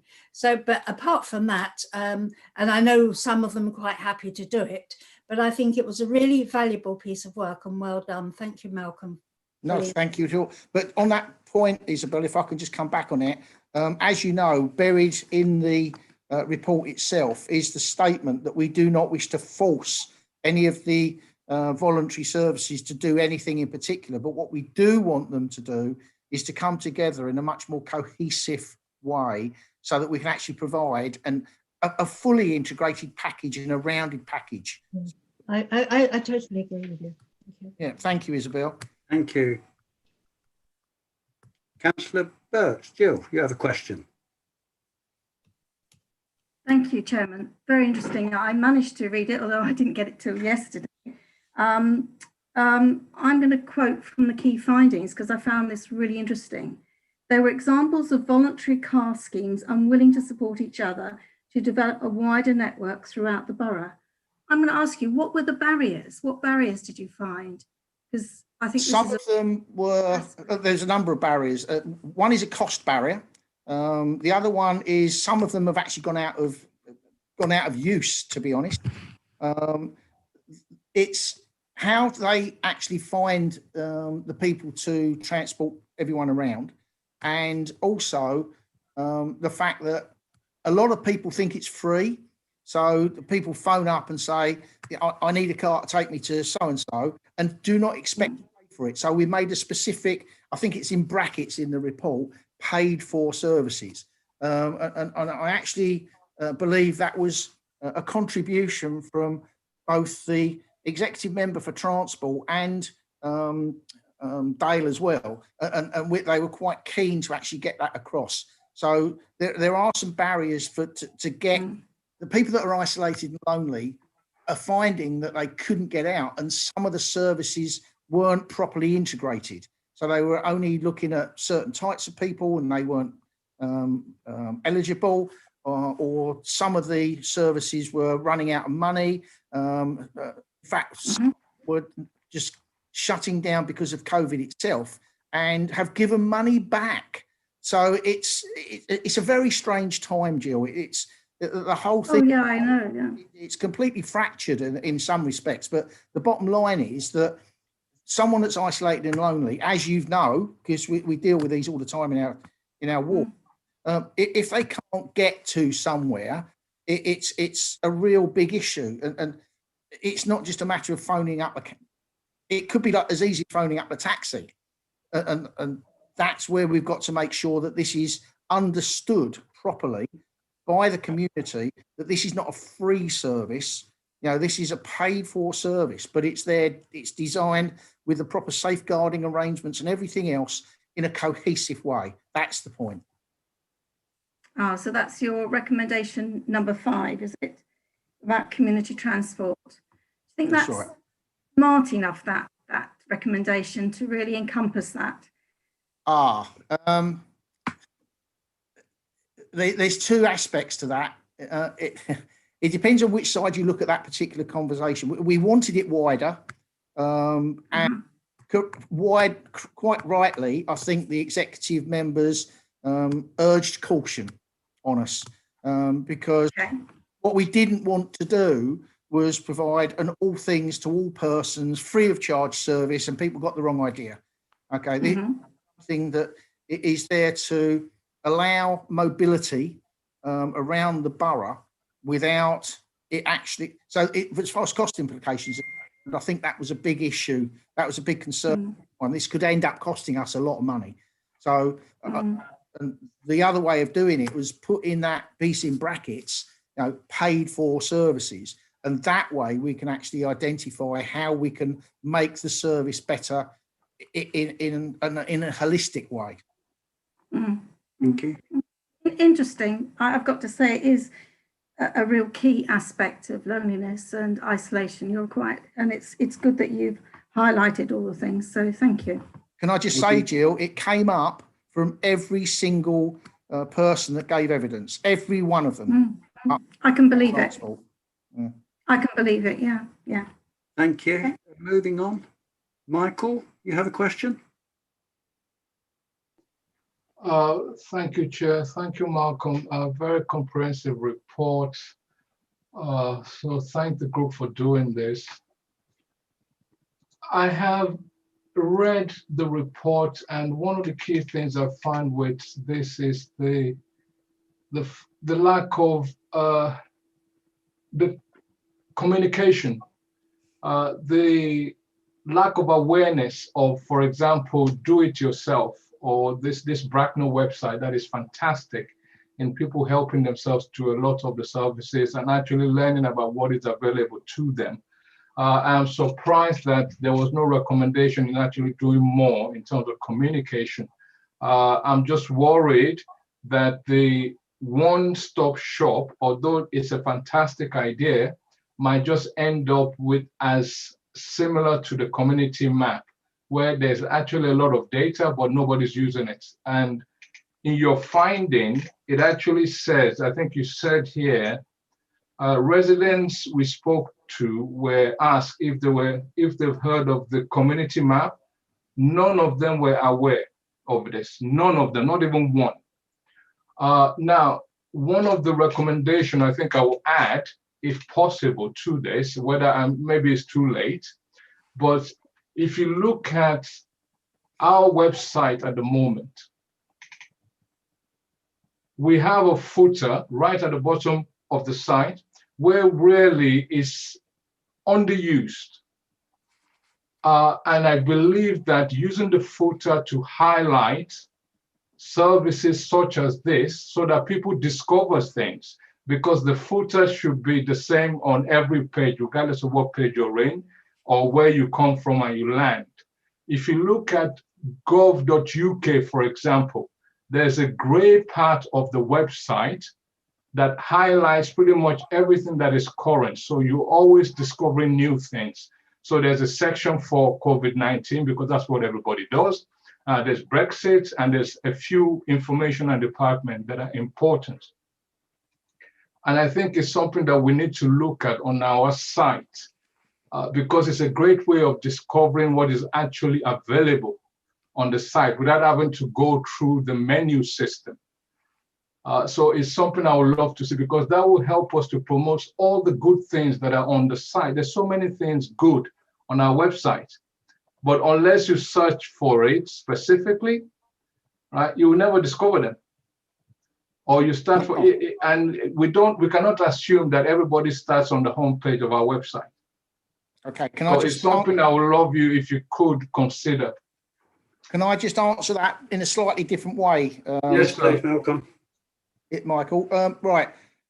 The issue is one of the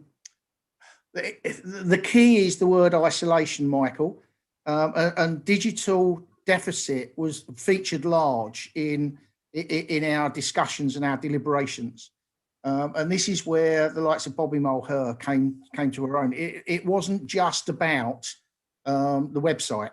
There's a lot of people that will not go to the website as a first point of contact. They're not going to go and look for something, especially if they don't know it's there in the first place. So we concentrated our minds on signposting instead. And the signposting, even the really nice piece to have, if we can do this thing with Alexa and the digital library so that the information is there, not just even at the touch of a button, at the response of a spoken word, then that's so much better. And it's not just for people who are like isolated, who have got an aversion to IT. It's about full inclusion for everybody, and it was a really difficult thing to do. So it's a combination of three factors, really. One is the digital library. Two is the one-stop shop, or whatever the executive want to call it. And three is the bringing together of the services in a place to be decided. So we had some thoughts. The members of the panel had some thoughts, but we decided to leave it alone because we felt that that was for the executive to come up with that particular part of the solution. And that's where it was really difficult to actually cost what we were doing. There is going to be a cost implication to this, but the point I'm trying to make, Michael, is it's not just about one type of communication platform. It's about the whole holistic approach again to how people that are isolated can be signposted to the right place. Thank you, Malcolm. I agree. I mean, I'm not saying the recommendations are not adequate. They are very. No, that wasn't defensive, Michael. Yeah, it was just an explanation as to why we came up with it the way we came up with it. No, that's fine. I mean, I'm just adding something just to consider, but also bear in mind that with something like that, it's about neighbors knowing. So it's not necessarily the person affected. If I knew there was a service like that, because I visited the site, for example, I'm able to even signpost as a good neighbor to say, hey, have you thought about this? And it's that learning thing that the community can help itself. And it's fantastic and it's necessary also that the council promotes all the good things that are actually available to enable people to help themselves, because we have those things. Sure. Right. So it's about visibility. Thank you. I couldn't agree more. Communication is the key to everything. I think the panel took the view that the communications piece would be undertaken by the person or the partnership arrangement that's responsible for that one-stop shop. So whoever one person, two people, three person collective, whatever it's going to be, they would be responsible for sending those messages. Thank you. And thank you for the team as well for doing this. Very, very useful indeed. Thank you. Okay, moving on. Isabel, you have a question? Yes, I did. Thank you. In responding to Jill about voluntary car service, and there is one not coming back, they finished up with just 4 or 5 drivers. They only had office cover for 2 hours in the morning, and if there was no one there to answer, they just left a message, if you're lucky. People assumed that it was a taxi service and that they could phone up and ask for a car immediately, which doesn't work. And they were quite unreasonable, and they often didn't leave a phone number or a name either. So if there's going to be a hub and somebody answering the phone all the time, that sort of thing wouldn't reoccur. Okay, thank you. Thank you, Isabel. Dale, you have a comment? Thank you, Chairman, and thanks to the panel work putting this together. Very sensitive subject indeed. It's sensitive because isolation and loneliness is a key priority for the Health and Wellbeing Board and the Health and Wellbeing Strategy, and the emerging, I should say, Health and Wellbeing Strategy. And the input from this panel, this report, will inform the creation of that health and wellbeing strategy. And I'm just going to take a few seconds, Chairman, to advise all members that there will be a workshop and an opportunity for members to give input in general to the creation of the health and wellbeing strategy in the summer. And if I can just come back to the point that Malcolm raised in his introduction, one of the review, the time issues and the review points that I was pleased to agree was September. And the reason for that is we're looking to, subject to all the usual caveats that go with these things, to having our draft health and wellbeing strategy available for consultation with our partners in September. And so there is that logical point there that the panel's report and its efficacy and value can be assessed within the concept of the strategy moving forward, and hopefully then members that have put all that hard work in can see their thinking being put into not just strategies, but the service plans that go underneath those strategies. So thank you very much for the work that's been done. But guys, sorry, it's not going to stop here. There's still a lot to do. Thank you. There's a lot more work to do. In fact, can I just come back on that, Dale, very quickly? I think the panel are fully aware, and even public health officers have said to us there may well need to be a second one. So we are aware of that, but I think that before we get to that point, I just think that mental health is such a high priority. It's got to intervene like a sandwich. They're all in. If I may, I was very pleased that the panel looked at isolation and loneliness and didn't limit their thinking to social isolation, because I think the next look-see won't just be about the concept that it's older people that are lonely by definition, but if there's one of the things from a recent meeting I attended, a GP gave evidence that he was aware of teenagers who just come home from school, go upstairs, get on their machine, etc., cut off and become loners, and are actually isolated within their own peer group, etc. And I think that's where I think some emphasis is going to be needed to have, and I look forward to the next scope of your review. Thank you. And just to come back very quickly, a couple of our panel members did actually pick up on the fact that we started off we were quite narrow with regards to elderly, but actually that was doing everybody else a disservice. I mean, even someone who's a single parent family, people that are furloughed, people that are working from home. There are so many people out there that are isolated and lonely that we actually termed, although the general report is isolation and loneliness, we actually termed the phrase those with a particular vulnerability to becoming isolated and lonely. Yeah. Thank you, Dale. We're aware of that. Thanks, Chairman. So, unless there's any other questions, Chair, I think Malcolm, commend it to the Commission. Thank you. I'd like to make some clarity. In 5.2, your recommendations, the very last one, item 6, asks for the Commission undertake a review of the mental health services in the borough.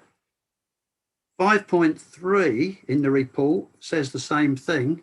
Okay. And the recommendations on the first page, we have 2.1, which is the recommendations that I've just been, and we have 0.2, which is asking for the mental health thing again. Right. I think the problem comes, Bob, is that when you're looking at it so much, you don't see the wood for the trees. I'm sure. If that's absolutely, I mean, we'll rephrase that to actually streamline it, and all I can do is apologise. What I'm thinking of is maybe we just delete item 6 under the 5.2 recommendations and leave it on the recommendations of the main sheet, because what will happen is obviously you've got to come up with a scoping document before that's approved. Sure. Acceptable? Because I think so. Report, and it'll be a separate recommendation. But obviously, it was taken out as a separate recommendation for the Commission's report, because we felt it was a separate request to the Commission. I know, but you don't ask it 3 times. I get your point. Yeah, we obviously missed it. It had been through our own internal scrutiny quite a few times. We obviously just missed it. Okay. So, members, what I'm asking you to do is to accept the recommendations under 2.1 which is contained in paragraph 5.2 with the exception of item 6, as we just said, because that is covered in a separate recommendation in 2.2, which says, in addition, the panel requesting the Overview and Scrutiny Commission and the Wellbeing and Finance Panel to undertake a separate review of mental health service provision in the borough. And that will come before the May meeting, which will be the scoping document. Okay? Absolutely. Good. Any member disagree with that?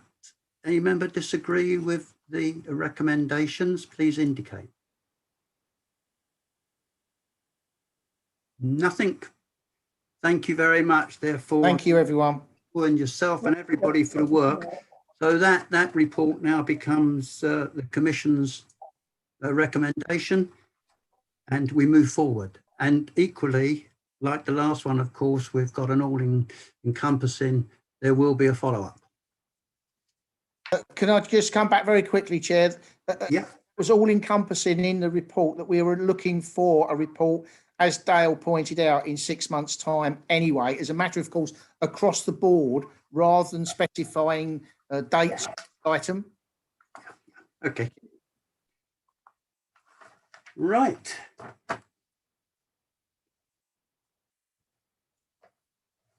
Okay, we move on to item 9, which is the annual report, although this one, of course, is not annual. It's a bit longer than that. It's nearly 2 years, in fact, and I'm not quite sure why there wasn't one last year. I was told, but I can't remember. The one point I'd just like to point out, because Mark very kindly sent me an email about it, is on page 40. You will find a paragraph that is completely gobbledygooch. And that is because we are awaiting the comments of a resident to actually put in the report. So that's the only reason that it's, you won't understand a word it's saying unless you speak Latin and understand Latin. You will have all read the report and will have all seen the changes because you've all been part of the changes. There's been many changes, major changes. And if I can just say, I think the quality of the reports from the panels and the Commission is self-evident of the changes. Kevin, you've done an interesting side there, and we all know how many meetings there has been an increase. Did you want to comment at all as the officer? Senior yes, officer? if I could, as the statutory scrutiny officer, I'm happy to just pull out a few remarks for the Commission. In terms of my comment into both the cover report and in terms of the report itself, I think the key things that I'd want to pull out is the Commission at the beginning of your term decided to become thematic and to also focus on reviews. And I think just even tonight we've heard some really impressive pieces of work being brought forward, which have not only increased the learning within members, but also in terms of impact on the community. And I think one of the questions was asked about what we would, with all the recommendations which are now coming out of panel reviews, how we make sure that we follow up on those. I think we'll do that during the sort of 6 months feedback on each panel's piece of work, but we will encapsulate all of the actions and the impact that these reviews are having in the next annual report. So I think that's a really important way of making sure that we continue to monitor the performance of scrutiny. And part of my role as the statutory scrutiny officer is, one, to ensure that scrutiny is taken seriously. And I think we've seen in terms of just the sheer number of activities that the Commission and the panels have undertaken over the period of time, that actually members are taking it incredibly seriously and also getting a lot out of it, but are also being supported by officers pretty much every department has had some sort of scrutiny activity and are contributing to the ongoing changes in service delivery. The other thing I'd just pick out really is the fact of my role in terms of also being your strategic advisor. Myself and the team have been very proud of the work that we've done for you over the 18 months that we've changed the arrangements. I've just been here just over 2 years I've been with the authority, and hopefully members have seen that there's been a change in terms of my impact, but certainly I point at Kirsty Hunt and Anne Moore and certainly the scrutiny officers in terms of Louise and Jen and others, and Kirstine, who've really embraced working with members, and I think we've been a very effective team. So part of my report was in response to recommendations from the parliamentary scrutiny of Scrutiny, and saying that one of my roles is to both say about the effectiveness in terms of the arrangement and are people taking it seriously. And I'm pleased to report that I think we've been highly effective, and I put the data into the report itself, and actually really pleased that actually the changes we made 12 months ago or 18 months ago, which at one point people were concerned would we retain the strengths of the authority while taking on these new measures, that actually we've delivered on what we said we would do. So I would pause at that point, Chair, and pick up any questions. Thank you. I think I just have one point, and that is after your piece in the report, we then go into the various details of the panels, and after those we get to the responsibilities of the Commission itself. Can I suggest that the Commission on page 38 detail responsibilities follows yours, and then the panels follow the Commission's responsibilities? It seems more logical than the Commission itself coming last. Yep, we can make that change, Chair. Okay, fine. Any questions to Kevin? No. Can I thank everybody for their contribution to this? And Kevin, I think also, can you take back to members of your staff? Because I think it's extremely important that they hear that we recognise the work that they do and the efforts that they put in, so as we can achieve these reports in the fashion when they're achieving them. So please pass on our thanks, that they're very, very well intended. Thank you. Thank you, Chair. There being no questions, can I ask, does everybody accept the annual report, the draft as is, which will become the annual report? Yes. Please indicate if you Yes, Chairman. disagree. Happy with that, Chairman. Thank you. Yes. Okay. There's nothing else showing up, so we'll move on. If you'll forgive me while I move the papers. Next up then is item 10, the last item, which is the work programme update. I think most of it we've heard of earlier this evening, but I will just run through. John, do you want to add anything at this stage? If I may, Chair, please, just to let members know that the food waste, that comes, the food waste in flats and HMOs with bulk bins is kicking off on the 15th of April. And members of the panel have already been sent out the 32-page evidence pack. And just invite any other members, if they wish to join, please let Emma know, Emma Young, and she can then forward on to the invites and the evidence pack. And as you see, the RAG rating at the moment is on target, but and it's something that we're really looking forward to getting our teeth into. So, yeah. Okay. Thank you, John. Jill, do you wish to update us?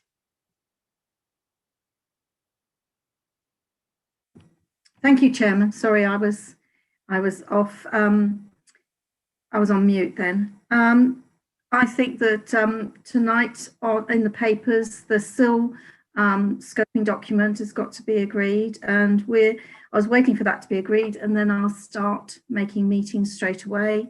And the county lines is the next review we will do. And in May, we're going to review the outcomes of the care leavers review. So we're going to just check, you know, where we are on all the recommendations. Fine, so that's good. in May. Good, thank you, Jo. Okay, and moving on to Malcolm. Update. Yes, thank you, Chair. I think it speaks for itself. We are on target. In fact, having said that, it was originally for April, but we have actually laid out the whole of the schedule for all of our witnesses. Likewise with John, the evidence pack has gone out to all members. We're going to be speaking with quite a few people, but we're still looking to look at some large organisations that have local activity going on with regards to the blue badges. As you'll see, we've got dates in the diary for that already. And again, like John, I would invite every single member to join in if they want to take part. It's come about following negative response from the local the press, and potential for some reputational issues. So it is quite important, and we have now got officers online to assist with this, and it's broadened out from what it was originally, and hopefully it's going to be a very well received review. Scrutiny. Okay. Thank you. Any questions at all? No? No. Let me just move on first before we get to questions. Tony, do you want to tell us anything about the climate change group? Thanks, Mr. Chairman. Only to say that it's been agreed to go ahead with a board, climate change board, and that will be approved, well, God willing, in the council meeting. So it's all. Leave it to him. Okay, thank you. Members, are there any questions to any of the panel chairman and Commission Climate Change chairman? No, there's nothing showing. Then it just leaves me to say thanks everybody for this evening. Thanks for your contributions. Date of the next meeting is the 26th of May. Regardless of what the government might say, it will be virtual. Okay, thanks a lot and good night. Good night. Well said, Chairman. Thank you, Chair. Good night. Night, Night. Good night.